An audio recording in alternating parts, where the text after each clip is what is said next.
Hello everyone, good afternoon. Great to see all of you. And according to the Written on Disability report published by the World Economic Forum, only 4% of businesses around the world are focused on making offerings inclusive for people with disabilities. The International Labour Organization estimates that the cost of disability inclusion could be up to 7% of a GDP of a country.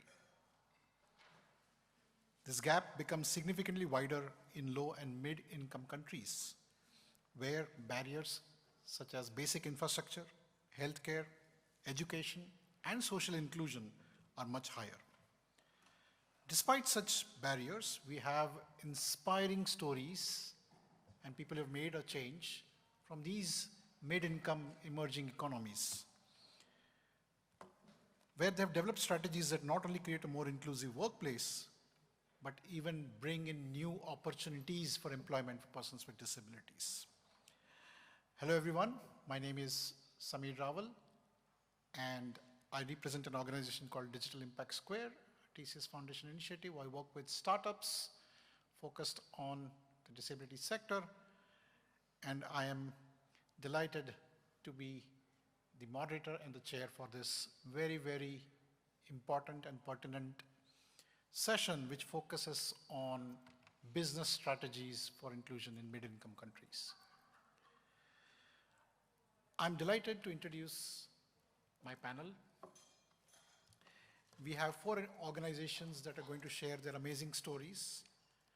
Unfortunately, 2 of these organizations, the speakers could not make it because of visa issues, but we have videos that they have shared, which I hope you'll all be inspired to listen to. I would like to welcome Mr. Juan from Colombia. He's Vice President at FALCON Farms, an organization dedicated to production and marketing of fresh cut flowers, bright, colorful, cheerful images. I also have Mr. Siddarth Daga from India. He's the co-founder of NeoMotion. He has actually brought his mobility device. It's a mobility startup that designs custom mobility solutions, and he has an inspiring story of how this has opened up new employment opportunities for people with disabilities. We also would like to welcome virtually through the video Ms. Chalani Marasinghe from MAS, and they are driving inclusion in their organization, and Ms. Aida from Indonesia, who is a disability activist and deputy chairperson at FKDB, an organization dedicated to help persons with disabilities to get access to employment. I would like to start this session by playing a video from Sri Lanka, MAS Holdings, and see their strategy, business strategy for inclusion. If you could play the video, please.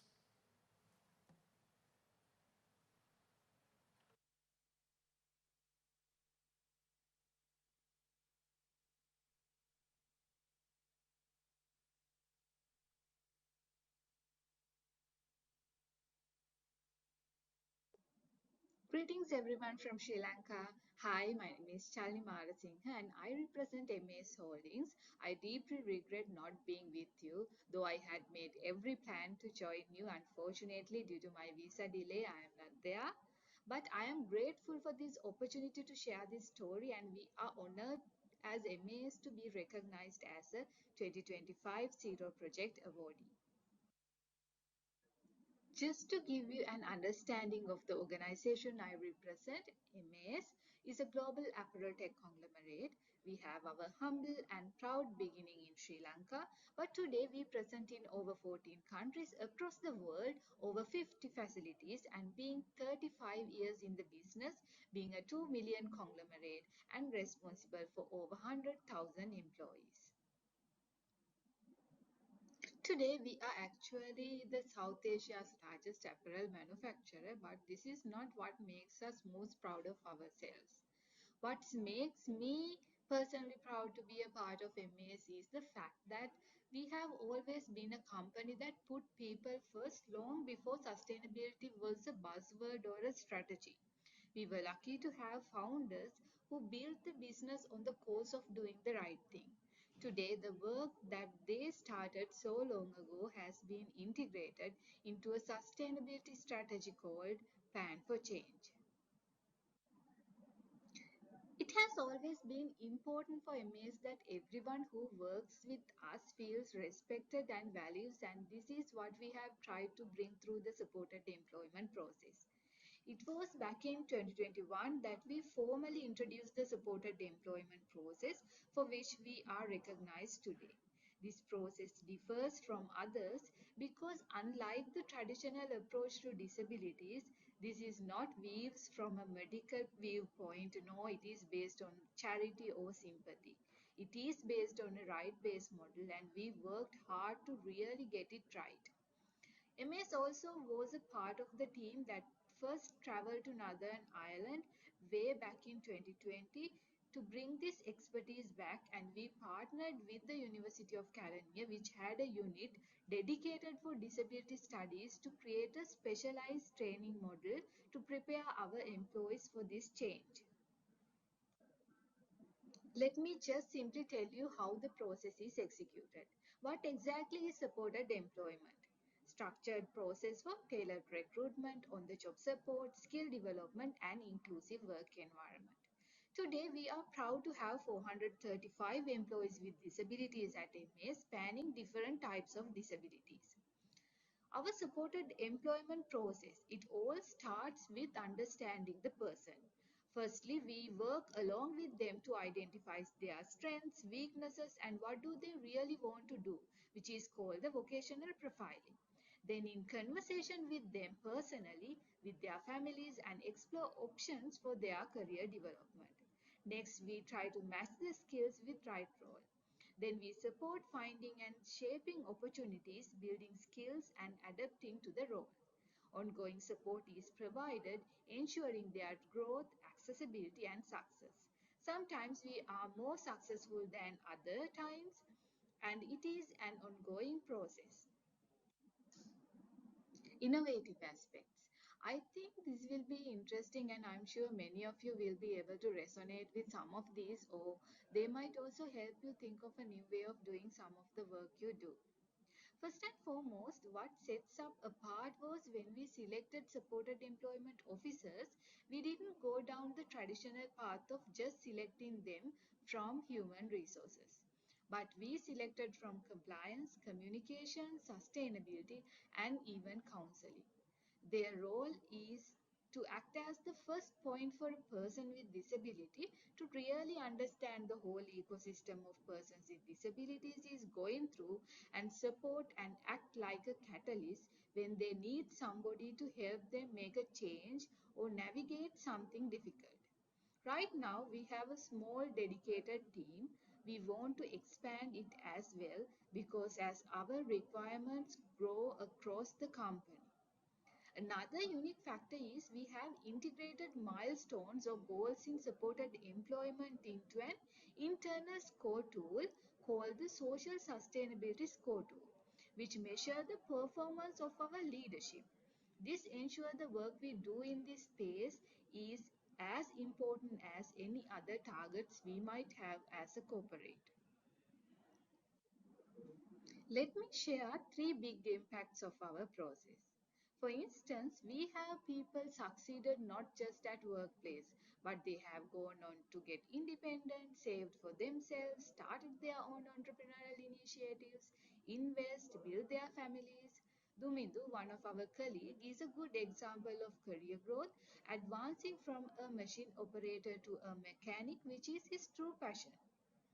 This enhances our organizational culture and serves as an eye opener in many instances. For example, colleagues from the legal team now consider the accessibility of legal documents, while those from the communication team focus on making our materials more accessible. The guidance of our employees and MAs grow together. For example, when an employee receives mentorship and upskilling opportunities, they can advance in their career that aligns with their personal aspirations. At the same time, their enhanced skills contribute to MA's overall success, driving innovation and financial growth. In conclusion, I would like to give this message. Let's continue this work wherever we are and let's stay engaged. We are proud of the recognition received. We are very conscious that it is. There are miles to go, especially coming from localities where there is still a lot of bias exist around persons with disabilities, where the basic accessibility outside our offices is quite difficult for people, such as transportation and access to public buildings. Those are still systematic issues that we have in many of the countries we operate, and every bit of the work that each of these projects do is helping that, and that is why we are proud to be a part of this. I wish all of you a great conference and sharing, and hopefully let us meet again, and you are welcome to come to Sri Lanka.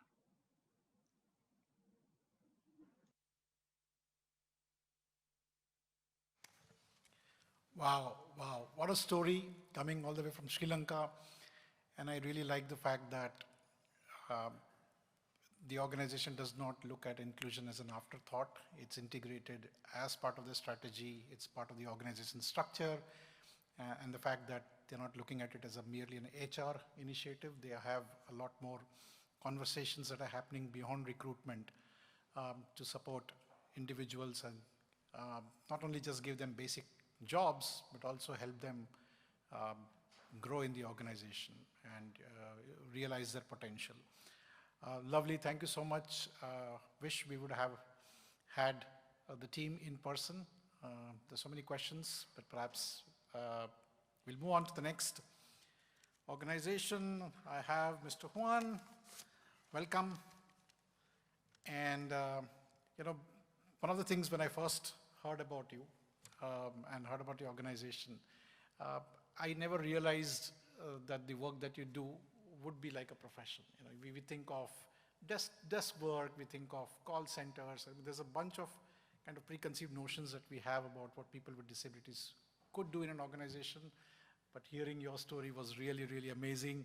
I would love you to share this because it opens up so many possibilities in areas that we didn't even think possible that a job profile could fit into that sort of a role. So thank you, Mr. Juan, and I would love to have you share your story. Good afternoon, everybody. My name is Juan Carlos Alvarez. I've been working with Falcon Farm for 25 years. I'm completely in love with the flowers and with the industry that we work for. We transmit feelings and emotions, and it's nice that everything that we do is gonna end in the hands of somebody that is transmitting emotions.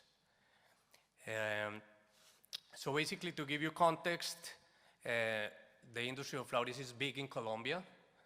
Our industry is completely intense in labor. We create more than 200,000 direct jobs. Colombia is the second largest exporter of flowers after Holland, and then in the third place is Ecuador. And so our industry is pretty big and important for the economy of Colombia. Our company was founded in 1987. Right now we have around 350 hectares under greenhouses, and we have 8,000 employees, and we produce around 700 million stems of flowers every year. So basically, we're a vertical integrated company. We produce the flowers in Colombia and Ecuador. We don't only produce the flower, but we manufacture mixed bouquets, where we do arrangements of different flowers, send it into the United States. Basically, our market is supermarkets in the United States and Canada. So our initiative with disabled people or people with disabilities started in Medellin.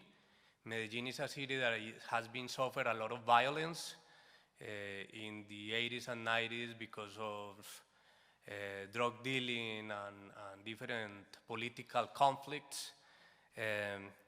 It's become a place that is really suited to grow flowers, but it's difficult to find people and to get the labor that we need to produce the flowers. So in Isabelita, we started this beautiful journey. Isabelita is how we call the farms in Medellin. And we started that beautiful journey to work with disabled people.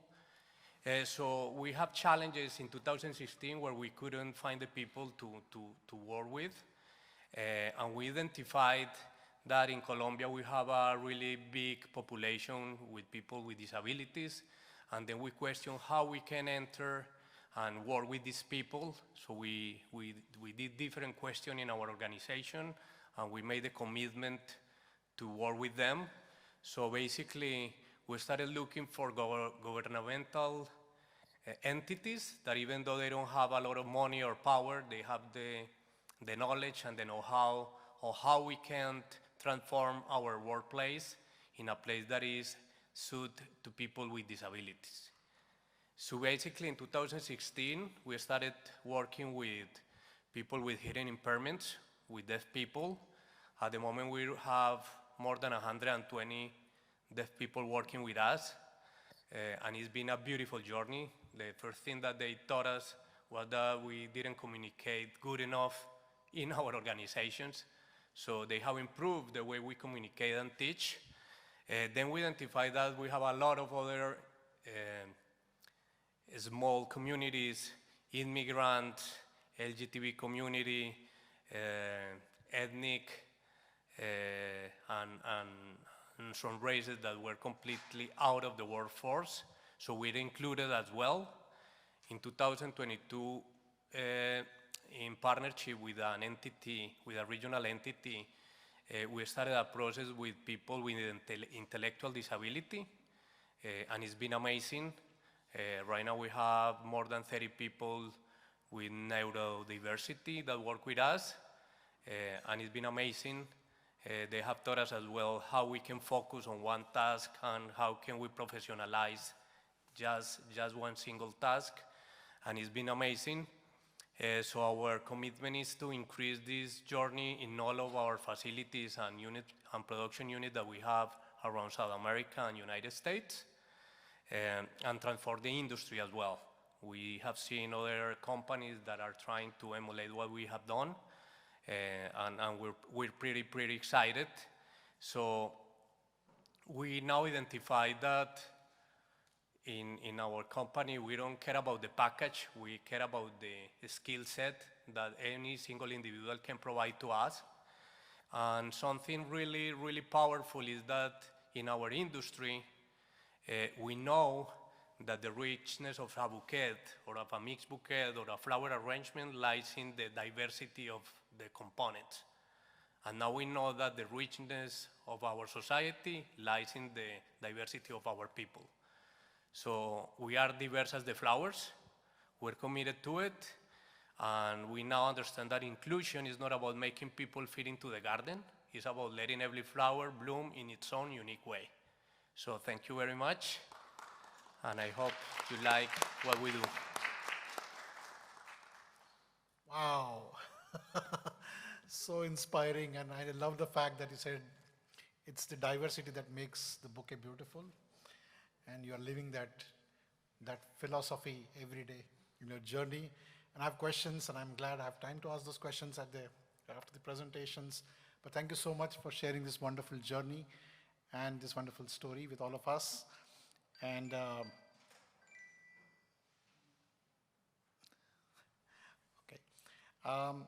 what we'll do now is move to the next speaker, Aida from Indonesia.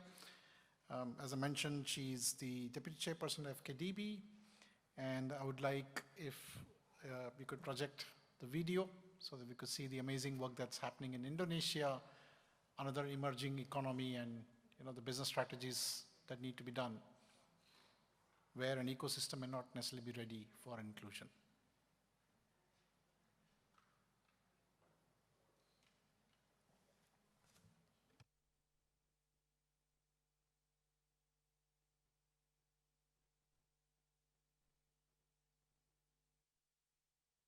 Indonesia. Unfortunately, at this moment, I cannot join you in person in Vienna, but here we are in Kresna Patra Gallery in Indonesia. I would like to present you our work here in strengthening inclusive small and medium enterprises through a strategic partnership. Kresna Patra is a strategic program in open access to employment for people with disabilities. We are Boyolali, who work among the municipality, one municipality, to improve the rights of people with disability in our area. And then we engage with business sector. Currently, we have 3 partners from business sector, from PT Pertamina, from PT Pan Brothers, and from PT Hoploon Indonesia. We also consist of partnership with the government, the local government across department, and also we engage community. Our program in Kresna Patra um, actually established based on mutual goals. Each partner have their own benefit from these goals. So, for example, for FKDB, we would like to improve access for people with disabilities in employment sector. Business sector, they can achieve their role in sustainable development goals. For example, they can open market in greater area in Europe, in America, in Australia, when they fulfill the local regulation. The first of all, we train people with disabilities. We train not only hard skill, what they able to do in the garment industry. So far, we already trained more than 500 people, consists of most of them are people with disabilities, but also people without disabilities, and we successfully open access for 57 people with disabilities to go to the garment industry. For some people with disabilities, they don't want to go to the industry. They would like to work from home. There are certain reasons why they would like to go from home. For example, they have mobility barriers. It hinder them to go every day to the office. That's why they like to go to work from home. The other is related to their disability, that they cannot meet the industry standards. The other is they would like to be a housewife, that they able to do daily chores at home and also work at the same time. And the other aspect is because they have their passion in another sector other than the garment. That's why Kresna Parta, supported by PT Pertamina, it's a state-owned enterprise, through its CSR program to establish small and medium enterprises. PT Pertamina has been doing so far. The first of all is equip the Kresna Patra gallery, the center, accessing their tools, necessary tools, and also modify the tools to be more accessible for them. The third one is about capacity building. What kind of capacity building that they like to have, for example, management. And the fourth one is help them to do the promotion. Not only in the nearest area, but also the area outside. Pertamina work across Indonesia. Of course, they have a lot of opportunity to make promotion within their peers.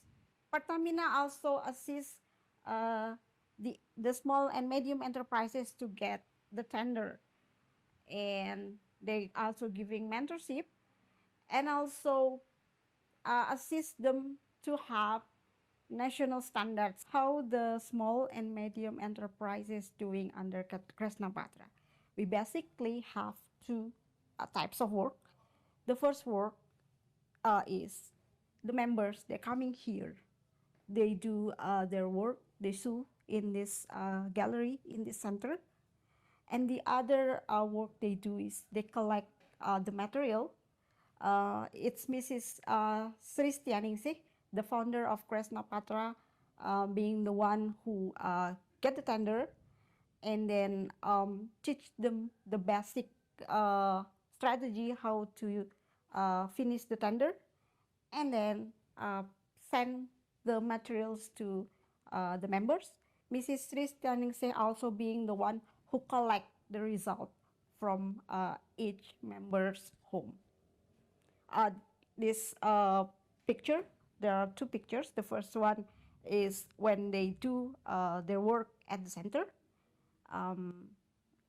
It's they joining here and sew together in the center. And the other one, they are doing the work from home. The second picture is about some women with disabilities who have tender to sew flag. It's colorful flag. So as I mentioned before, that PT Pertamina work across Indonesia, they have partner. That's why upscaling the program what we're doing here in Krishnapatra is being easier with their assistance.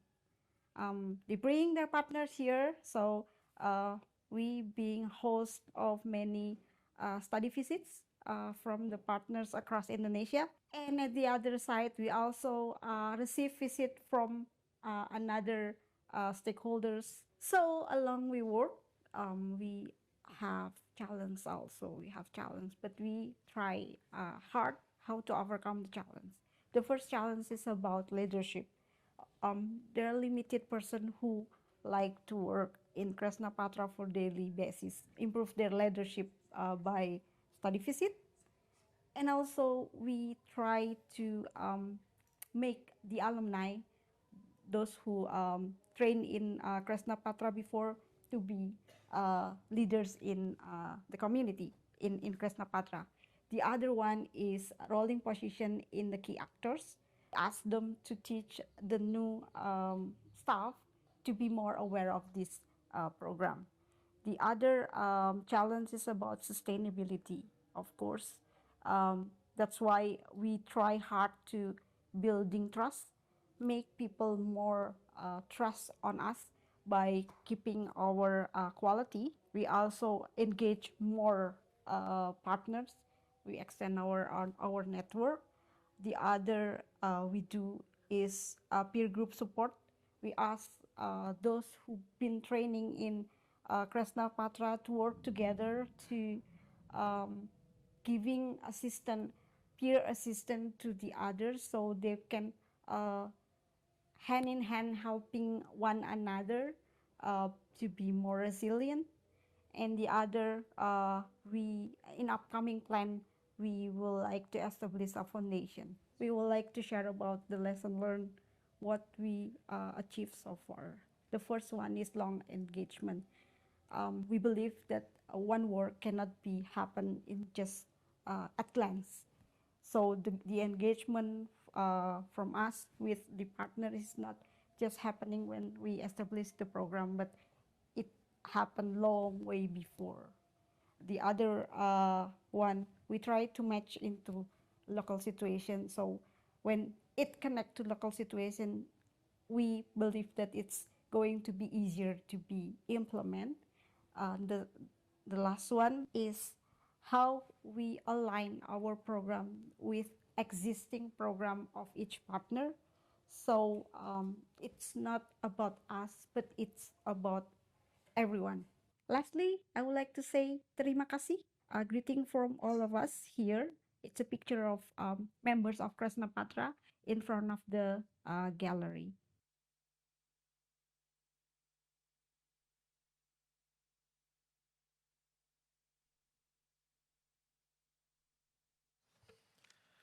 Another inspiring story, I was just looking at, the strategy of working not just broadly, but in depth with the partners, and not just engaging as an opportunity to place somebody, but also run sensitization programs, create leaders, and use peer training. I think one of the barriers that persons with disabilities often face is a mental barrier. They don't think they can do certain tasks, but when they are mentored and trained by somebody like them who has done it, it brings so much confidence and belief in their ability to perform their work and to believe that they can take on more challenging tasks as well. It was great to hear from Ida and the amazing work that she's doing and her organization is doing all the way to Indonesia. And I would now like to move to my next panelist. As I look to my right, Siddarth from India. He's the co-founder of NeoMotion and builds custom mobility solutions.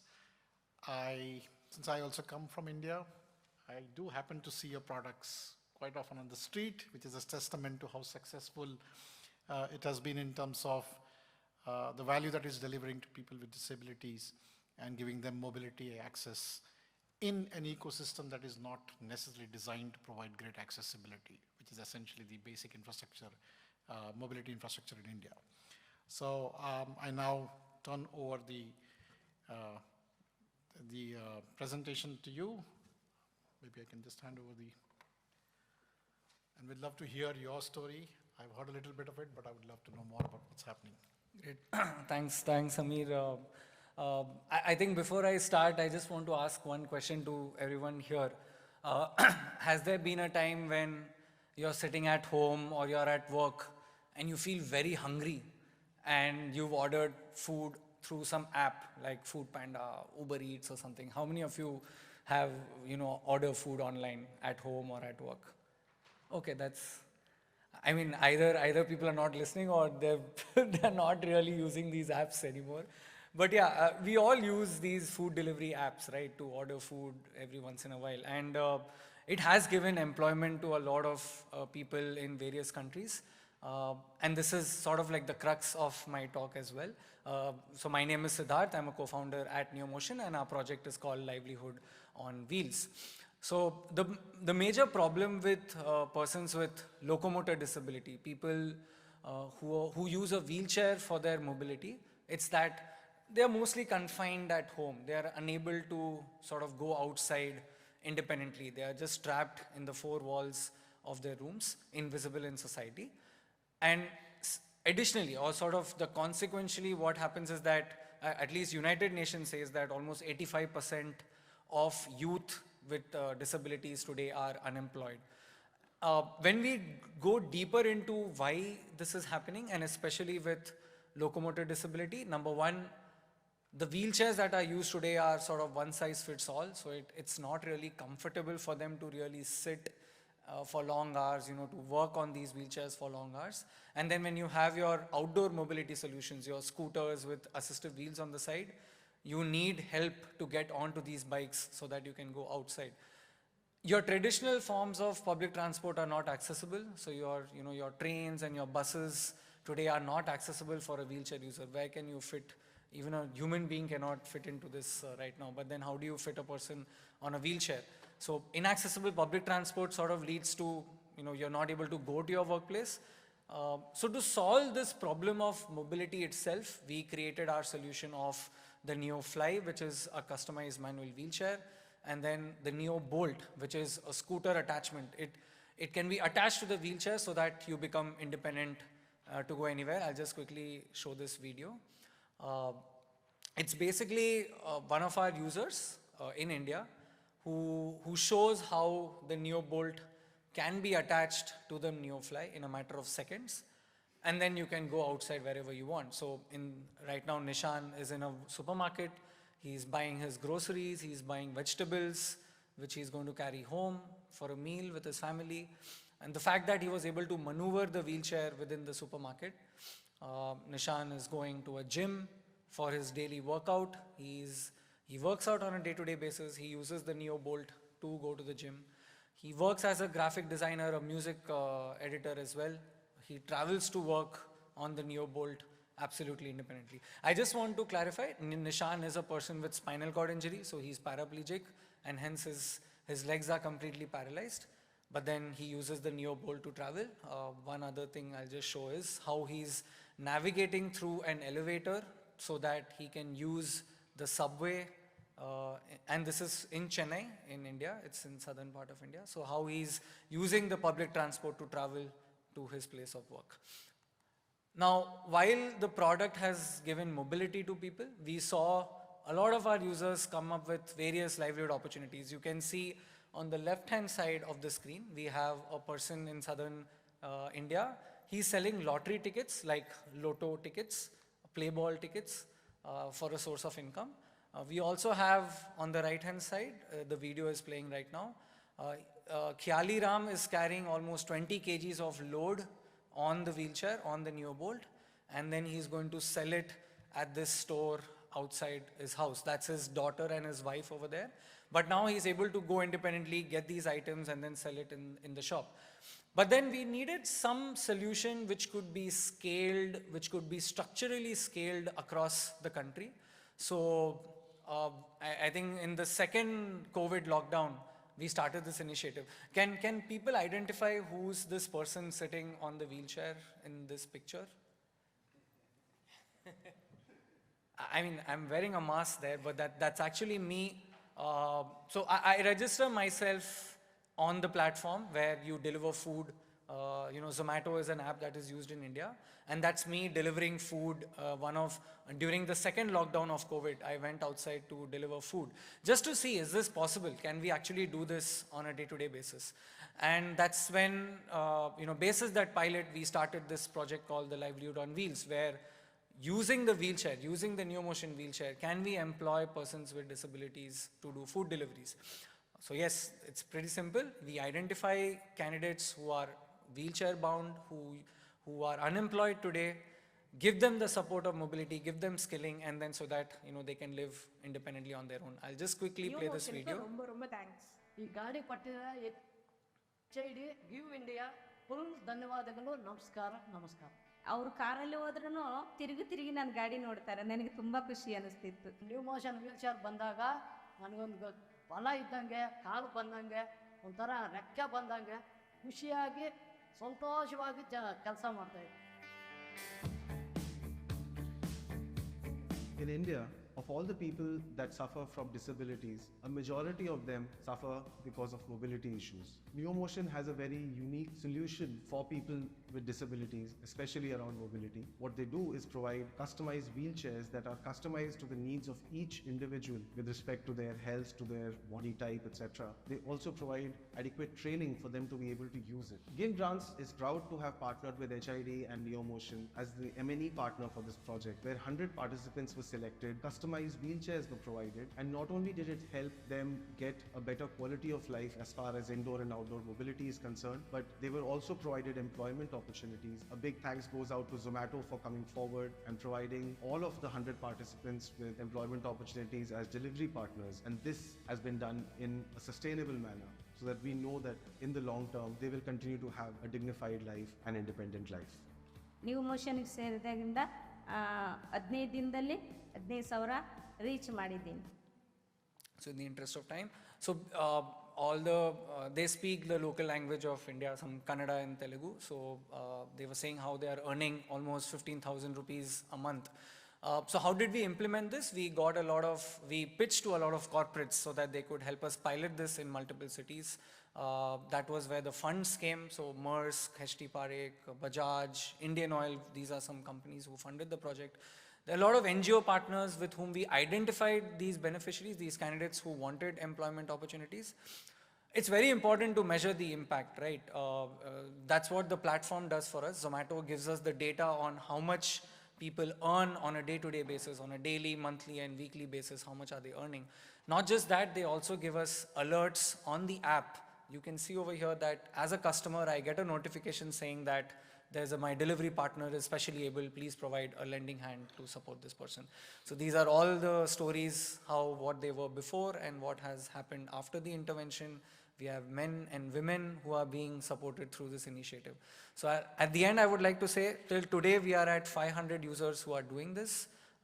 And most importantly, we have created $500,000 of income today using these employment opportunities, and this can definitely be scaled up to all the other countries from where you are coming from. So yes, I think that's about it from my side. I'm extremely sorry for taking more time than designated.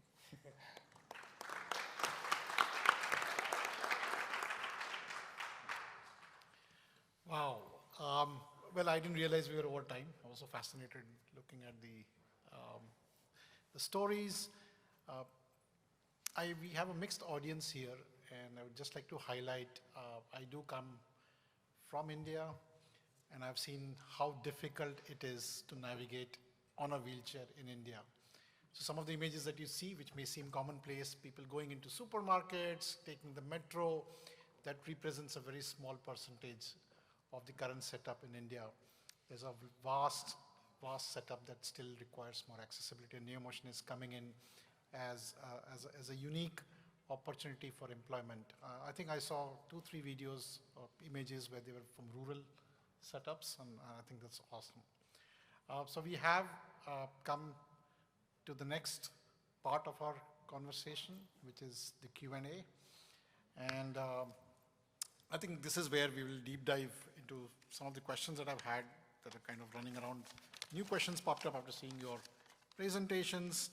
I'd like to start first with Falcon Farms.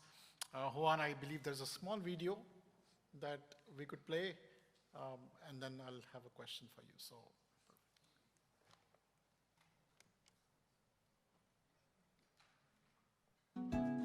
For over 35 years, producing more than 700 million stems annually, we've learned that the true value of our bouquets lies in the richness and diversity of our flowers. In the same way, we've come to understand that the strength of our society is rooted in the diversity of its people.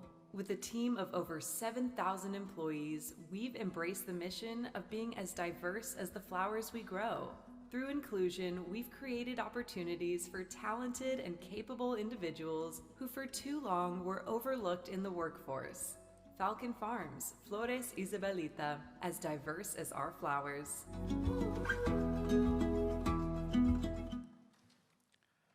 Thank you. All right, Juan. A couple of questions that pop up. I did notice that you said that it was just that when you started this journey, there were not enough people out there who were employable, and you kind of said, why not hire people with disabilities? And did it involve you changing your business strategy in any way? Did you kind of say, oh, we'll have to spend more money here, let's change the way we do our business? Anything that changed for you? No, at all. Our business strategy never changed. Obviously, at the beginning, we understood that we needed an investment to be able to put every single workstation suitable for any individual. But no, our business model never changed. Our motivation at the beginning was not romantic at all. Was basically that we needed to find the people, and we found beautiful people with a lot of skills and talents that now are super important for our company and are part of our DNA. Awesome. So yeah, I mean, so from what I'm hearing is you did reasonable adjustments, right, accommodation, but it never really occurred to you that you should be changing your strategy, which is essentially the point of the conversation today. The other thing that kind of pops up, when we think of Colombia and you come from a tier 2 smaller city, how was the community's reaction when you first started, going out and asking for people to recruit to your organization?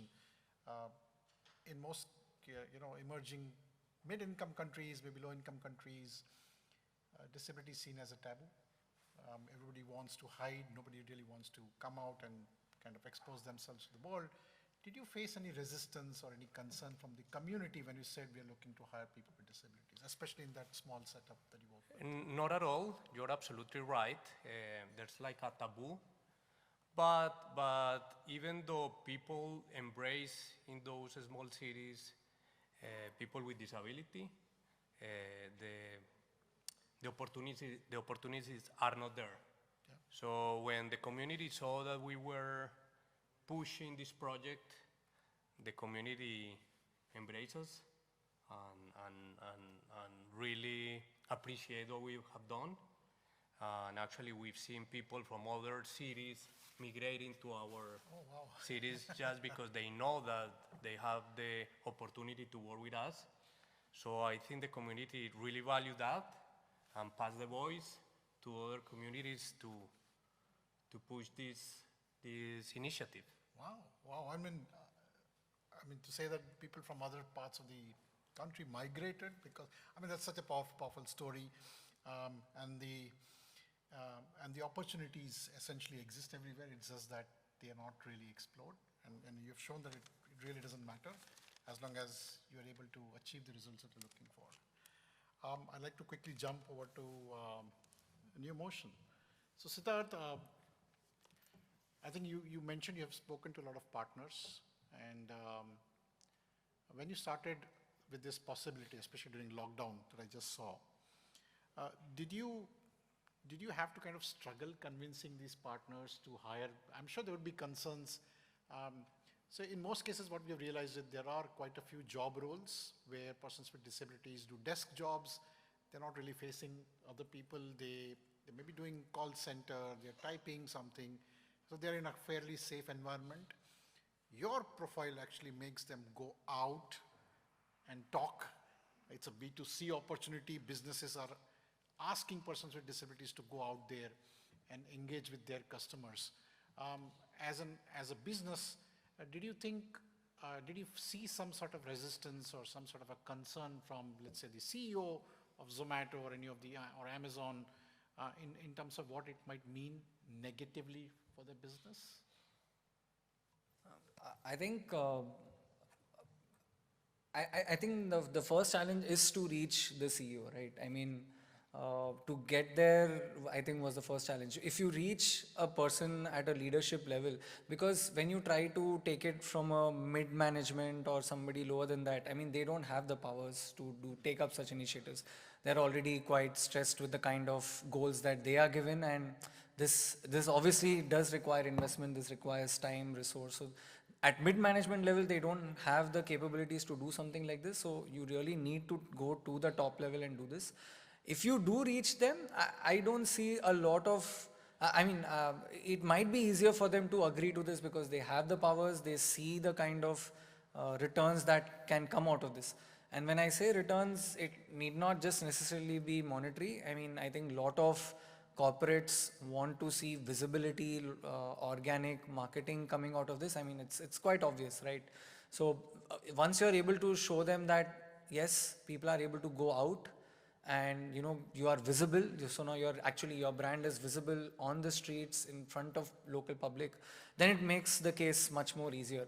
I think one thing that we did which really helped in our case was, even before going to the company, we sort of found, not a loophole I would say, but we found a system to register ourselves. Like I said, like I registered myself, so I did not have to go to the company to register myself. I could just figure it out in the app and register myself and then start doing it. So after I started doing it, and then I go to them saying that, hey, I have already worked through your platform and I actually did these deliveries and it did not affect your business model because customers were willing to come down and collect the orders. So then they were like, okay, so the questions that we had in our mind, you've already come with the answers for that. So I think then it made it very easy for the top leadership to agree to it and take it forward. Awesome, that's so smart. So you are projecting the opportunity to, I saw they were wearing t-shirts, they had the logos on the NeoMotion bike. It gives them visibility, it does attract attention. Somebody said, people from the car were looking out. I myself remember watching, a couple of the delivery folks out there. So the mind recall is very strong. So which CEO would not like it, I get free marketing. And love the fact that you actually did the pilot yourself. You demonstrated the possibility and the fact that it actually does not hamper.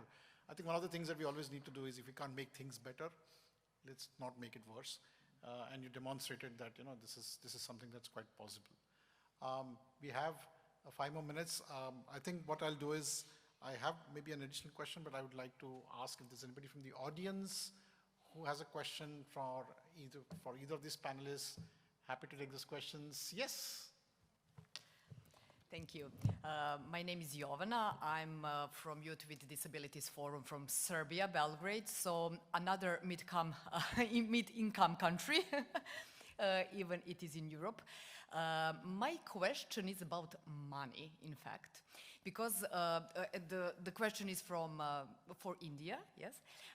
Excellent project, I really need to say, great results, but what about sustainability, meaning for scaling? Because pilot project is great, but the project is expensive, I believe so, yeah. So what about scaling? Do you have any kind of long-term contract with companies, or how you are going to manage this in the future? Great, thank you for that question. So exactly right, what we have demonstrated till date is that a person who uses a wheelchair can work as a delivery partner, and customers are willing to cooperate and collect the order. So we've been able to demonstrate this by doing this now. So now it's, how do you think a traditional delivery partner would go about it? So at least in India, if somebody wants to work as a delivery partner who's from a low income family, he would get a loan from a bank, buy the vehicle, start working, and then pay back that loan. And this is what we need, this is what we are trying to do right now. So we have got a few banks and some NBFCs to whom we have shown that, see, people are working and they're earning good money. I'm not kidding in that way. They are earning decent money to actually pay back loans within 6 to 7 months. So that's what we would want to do. So traditionally, gig economy in India at least has given employment to almost 1 million population. So even if we do the math of say 2% population is persons with disabilities, so almost 20,000 people can get employment like this. So 20,000 people getting loans from a bank, purchasing an equipment like this or any other equipment also, and then start working and paying back. I think that should be our goal. Yeah. Thank you for the very pertinent question. Where does the funding come from? Everything boils down to where's the money. Any other questions from, yes, we have a gentleman at the back. Yeah, thank you. I'm Emil from Rwanda. I just want to add to what my colleague actually asked the question with, if you talk about decent money, what does it mean? In terms of fulfilling the basic need of that particular person who are using the wheelchair. Yeah, thank you. Sorry, I could not get your question. Oh, sorry.